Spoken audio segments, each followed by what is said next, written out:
Hi everyone, my name's Andy, and in this short tutorial I'm going to show you how to create an effect of a long shutter speed and camera movement in a fast way for your stills in Blender.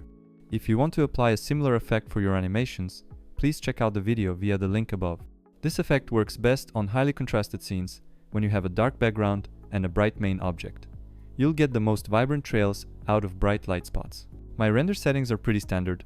I use the Cycles render engine, 500 samples, and the denoiser with the noise threshold set to 0.001.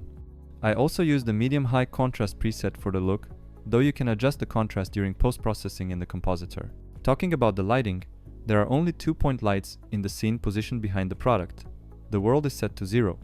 The plane behind is invisible to the camera, but the light is actually bouncing back toward the camera, creating volume and a nice light fall-off in the glass. By the way, I got the scene from the Blender Kit library.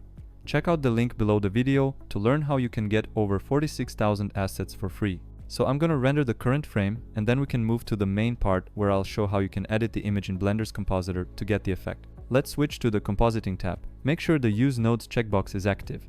You can also activate the backdrop to see the actual image, though I prefer to use a separate window with an image editor. Let's duplicate the current render layer using the Shift-D command. You can toggle the preview above the node on and off via the eye icon on the top right corner of the node. Let's add a mixed color node via Shift-A. You can connect both render layers using lazy connection by just dragging with the right mouse button while holding Alt to the mixed color node. Add a direction blur node and put it right after the second render layer node. You can adjust the distance settings first to instantly see changes. By increasing iterations, I regulate the density of repetitions. So if you want to get a smooth trail, I recommend setting it to something like 8 and above. I regulate the intensity of the whole node chain using the factor slider of the color mix node.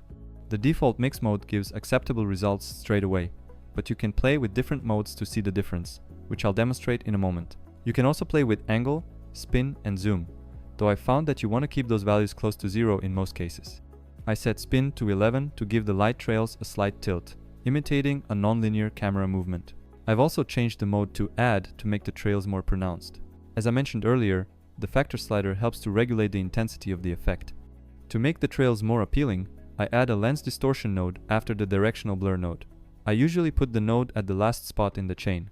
I set dispersion to 0.15 as it brings more color variability and works well in this exact case.